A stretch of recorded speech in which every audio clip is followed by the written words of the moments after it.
Thank you, Avinash. So my talk is in two disjointed sections, Raindrops, Buoyancy, and the Indian Monsoon. And in ICTS at 20, they will be merged together. So the first thing about raindrops and buoyancy. So when in the lower atmosphere, winds converge, they start rising up due to continuity. And this rising up carries with it water vapor into the upper atmosphere.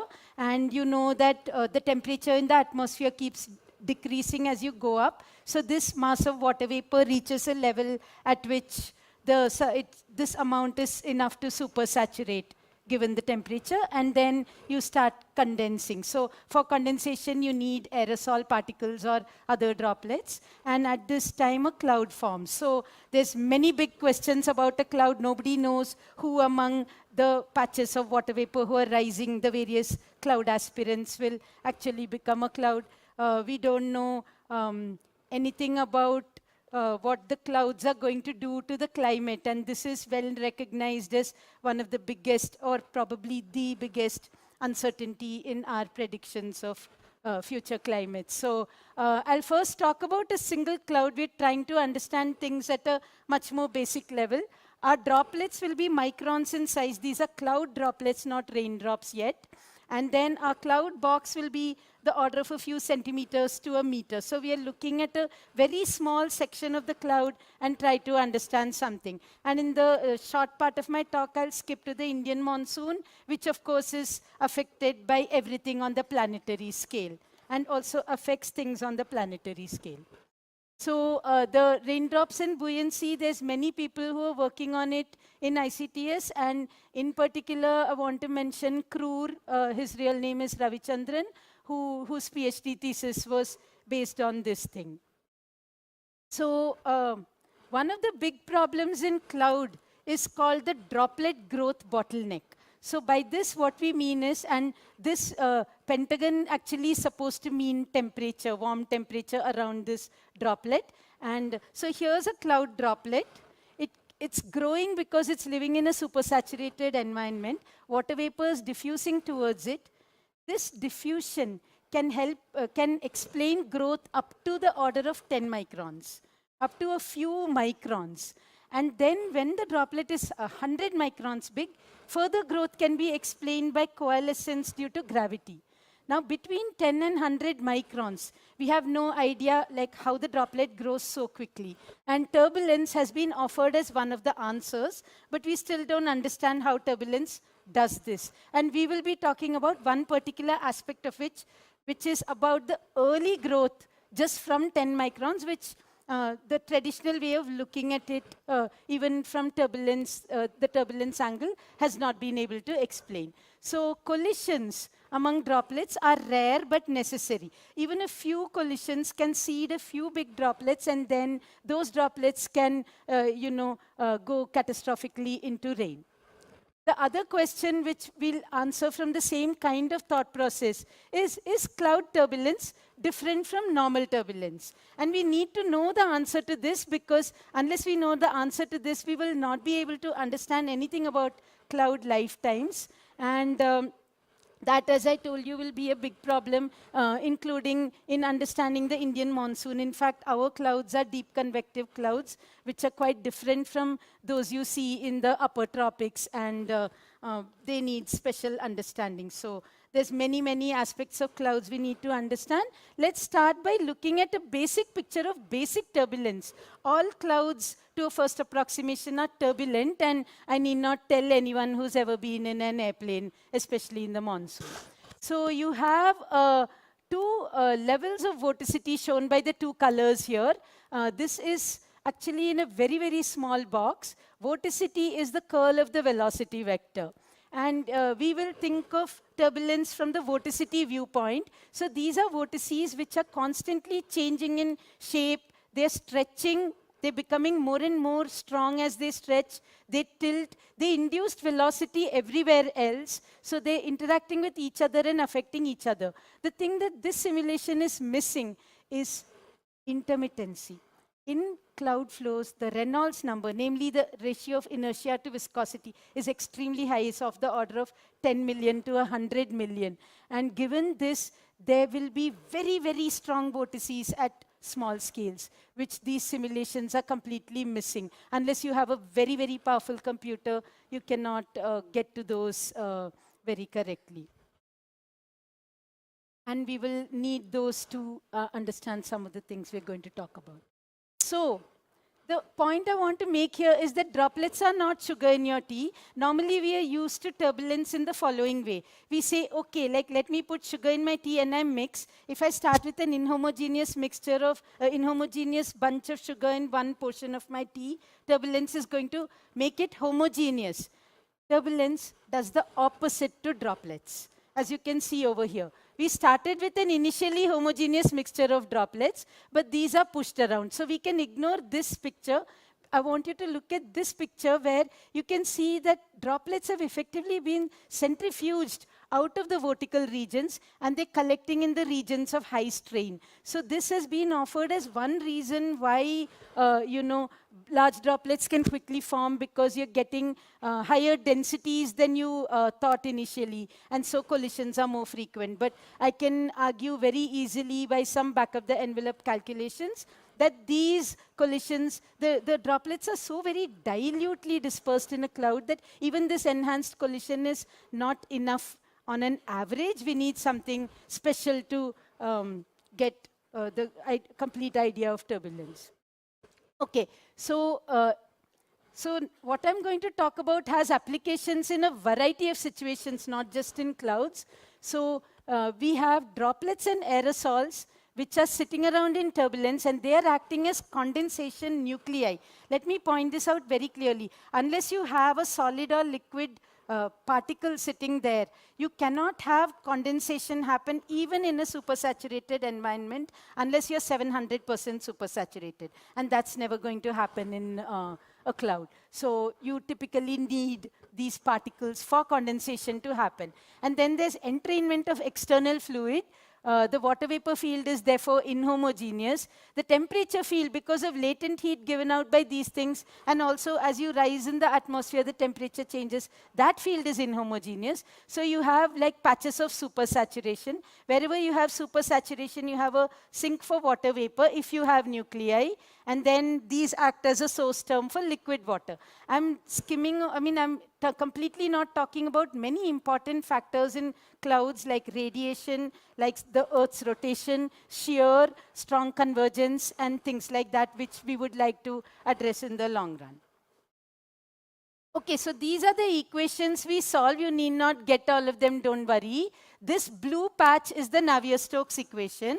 The Navier-Stokes equation is modified by buoyancy due to temperature variations. And then there is an equation for water vapor, an equation for temperature, an equation for liquid water, which we solve in a variety of ways. We account for the inertia of the liquid water, and that's important. So we can solve for individual liquid water droplets by the Maxey-Riley equation, or we can solve for liquid water as a field.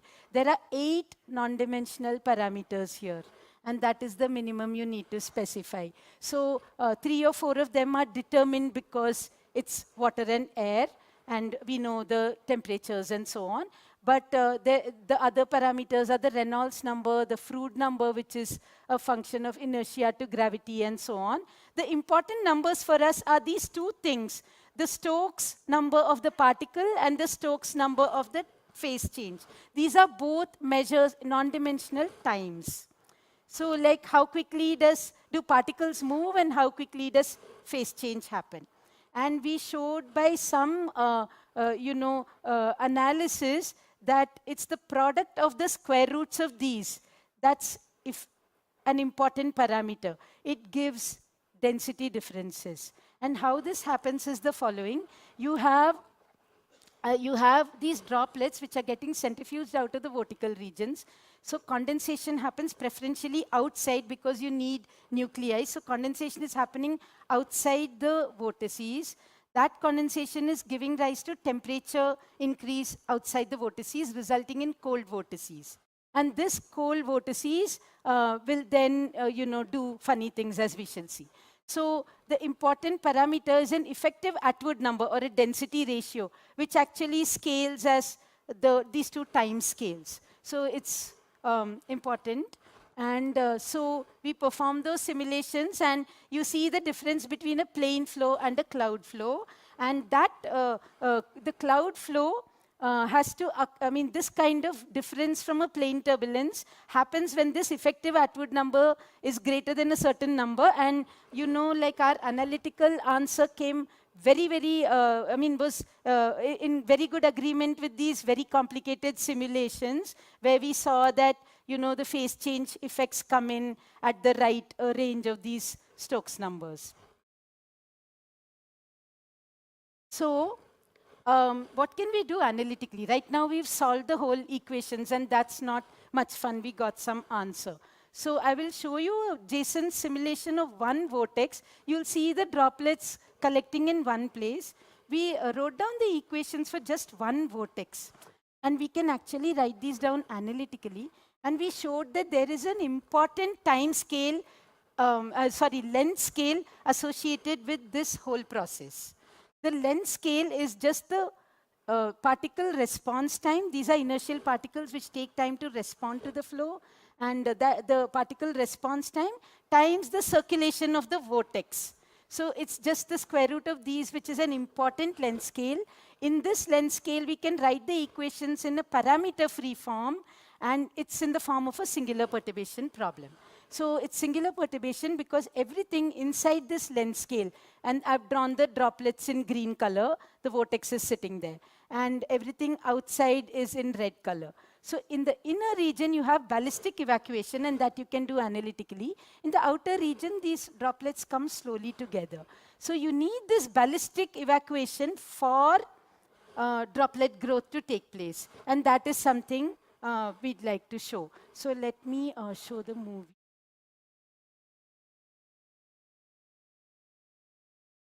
Yeah, you see the ballistic evacuation. Now, we've colored in blue only those droplets who started life inside the green region. And whoever is a bigger droplet will centrifuge out faster. So you can see from this simulation that almost everybody who has grown to a reasonable size is somebody who started within this length scale. So we're showing that this length scale can be very important for droplet growth near a single vortex. So up to now, when people talk about enhanced collision rates, they talk about inter-vortex collision rates in the strain regions. We are saying that in the neighborhood of a single vortex, you can already have the seeds of droplet growth. Remember that these droplets have grown to maybe 10 times their size or even less. You need 1 million 10-micron droplets to coalesce to make a 1 millimeter raindrop. So these act as the seeds. So these are just the initial part of the process. And we've written down the collision rate analytically, which matches with the simulation pretty well. Okay, so now we talked about droplet growth. Let's see the other part of the story. What do these tiny droplets do to the turbulence? Up to now, turbulence is doing something to the droplets. What can these tiny micron-sized things do to those big structures who are 100 meters big or many meters big? At least we'll talk about, vortices which are centimeters big. Can these affect those bigger scales? And the answer is yes. And we are showing one mechanism by which this happens. I'll show you the simulation. There's vorticity there, which you can see the initial condition. Temperature is 0 initially. Water vapor is a bit supersaturated initially, and liquid water is 0. So as the droplets move out of here, the liquid water moves out of here, you will see the temperature rise outside and the water vapor remain on the inside. So let me play that movie. So we are showing how these things are very correlated. Okay, so now what happens? Like, why is this thing, just because the vortices became cold or there was a temperature inhomogeneity, why should it affect the turbulence? So like when I have a normal vortex pair, a pair of countersigned vortices, they just, induce each other to move in a straight line. If you neglect viscosity, it's just Biot-Savart law, nothing else. And that's what happens to a normal vortex pair. Now we are going to make them slightly colder or hotter than their environment. And then you'll see what happens. Let me try to play this movie. So that part of it is the normal vortex pair. This part is the cold vortex. We've started with the lighter density. Sorry, this is actually a warm vortex, but I mean, it's the same if you invert gravity. So this is immediately how the picture changes, and we can show this analytically. It's almost exactly like I'm spinning a cricket ball and I'm getting a, you know, outswinger or something like that. So we can actually, like, this looks like a very messy movie, but we can actually get the initial part almost exactly analytically. And this is just a result of Kutta lift, exactly like happens in your cricket ball. So these processes are going on in that complicated simulation. We've been able to isolate instances where these small scales are created. And that's why if I go back a bit, you'll see that the cloud turbulence has many, many small scales in it as compared to normal turbulence. So effectively, you've converted this energy, which was in the form of water vapor, which condensed and became potential energy in the form of buoyancy. You created baroclinic torque, and you're getting these small scales. Okay.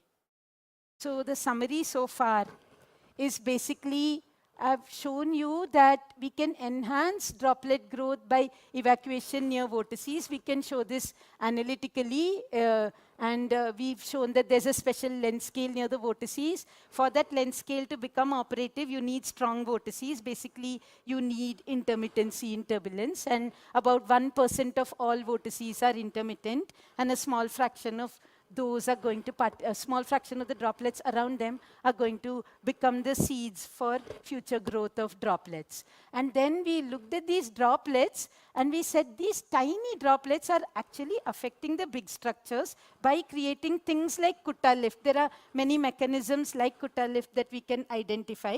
And so somebody who was a micron in scale, turbulence goes from this scale to this scale. Inertial scale to Kolmogorov scale. The Kolmogorov scale is order of millimeters. Cloud droplets are there. Sorry, I've plotted this in K space, so you're getting small there and big here. So then this is a method by which the cloud drops have converted the buoyancy of the thing and taken it towards the inertial scales. So this is how the whole thing is affecting each other. And in future, we've done 2D simulations. We want to take this to complicated 3D simulations. Already, Jason and Shamriddhi and several of us are trying to make these real simulations. We want to understand things from a helicity point of view. Already, you can see that helicity is dramatically different in cold vortices than in normal vortices. And some of this can also be written down analytically. Helicity is actually conserved in inviscid turbulence. So now I'll shift gear and I'll go to the Indian monsoon. So we're going to talk about data. We are not brought in fluid dynamics yet, but that's just for the present. These are the people working in the Indian monsoon. And Advai is the main driver who's done a lot of the work in this. So why do we want to study the Indian monsoon? We get 85 centimeters of rain every year. That's enough to submerge the country up to this height. And that's a lot of rainfall. And this rainfall is concentrated in 4 months, June, July, August, September, which we will call the monsoon season.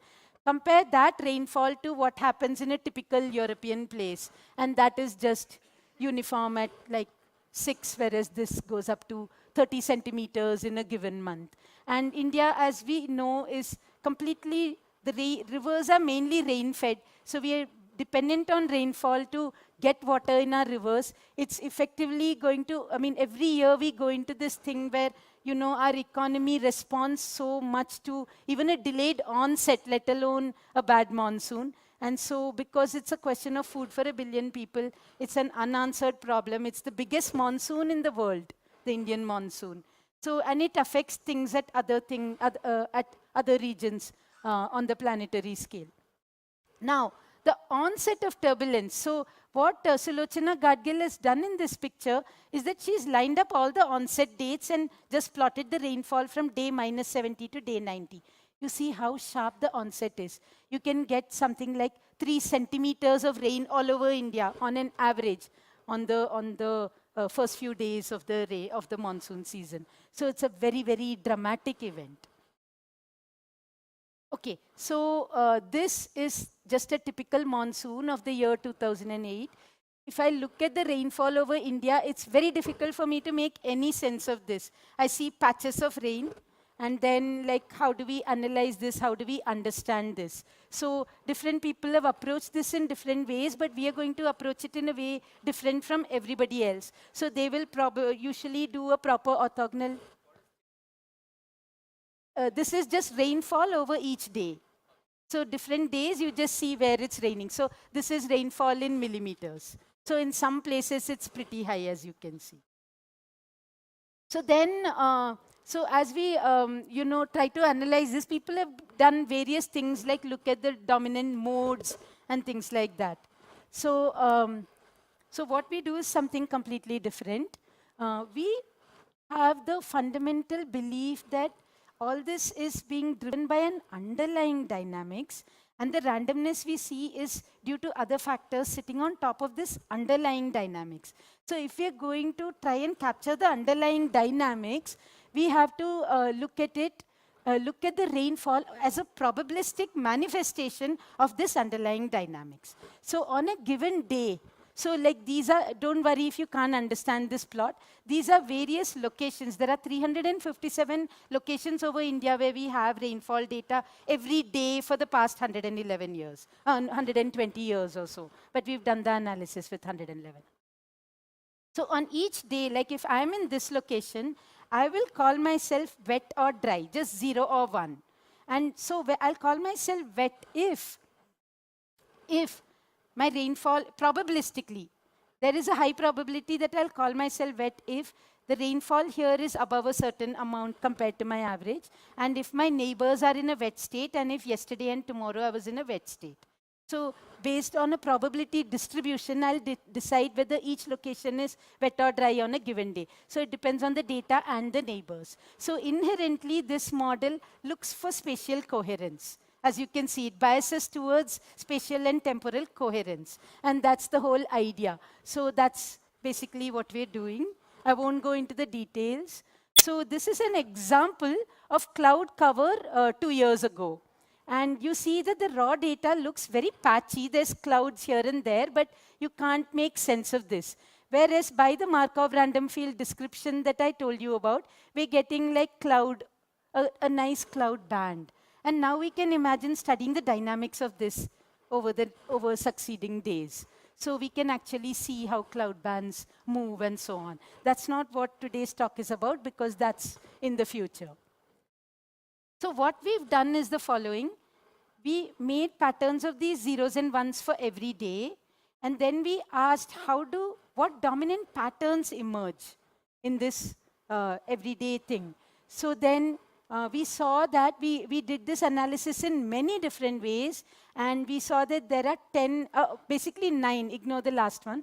We have 9 dominant patterns of rainfall over the country. Remember, we did this analysis with just zeros and ones, but the patterns actually correspond to different amounts of rain as well, and that has emerged out of the analysis. We determined the most prominent patterns over 8 years, and we found that the same 9 patterns were valid for 111 years. So we are doing very well. We've shown in many different ways that there are 9 prominent patterns in the monsoon season. So what can we do with these 9 patterns? So we plot the transition probabilities here. So what we are asking is, suppose I'm on day 1, I'm at pattern 3.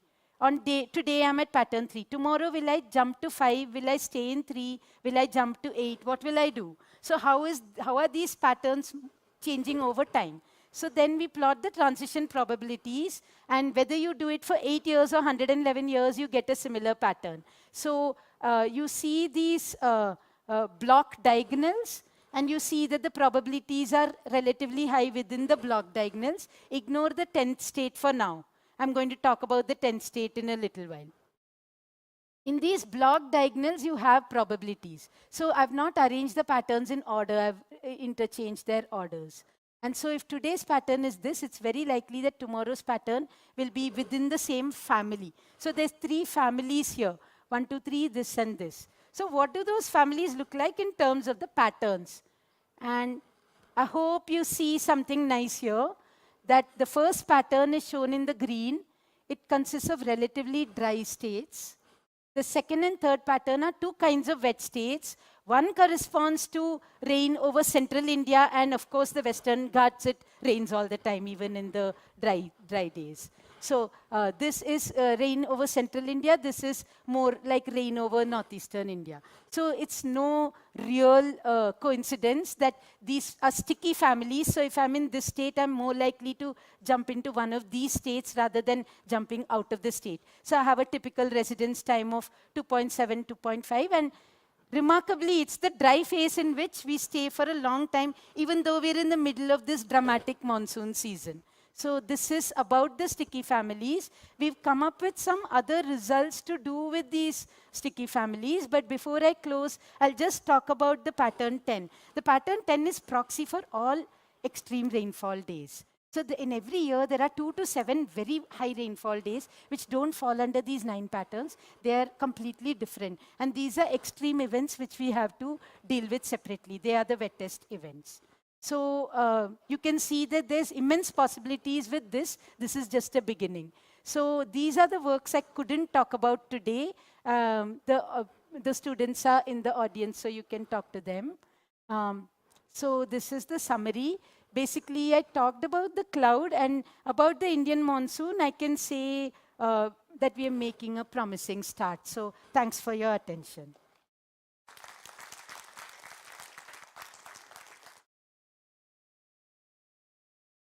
Question. We have time only for question.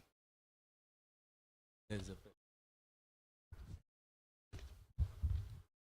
I mean, right now you're modeling rains as a Markov process where rain on one day depends on what happened in the previous day.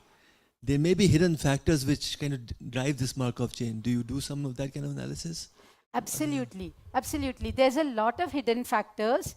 In particular, there's like cross correlations between rainfall, cloud, wind, temperature. We're finding some interesting things in all of them. Of course, I didn't have time to talk about all that. But yes, so rainfall is part of a dynamic. And so we have to look at correlations, which we are doing. The other hidden factors are, of course, what's happening in El Nino. Like, we cannot look at 357 locations and determine everything about it. So actually, we have to worry about a planetary scale thing. So we're trying to look at ocean data and understand what's happening over the Bay of Bengal in particular to this thing. And yeah, many such things need to be done.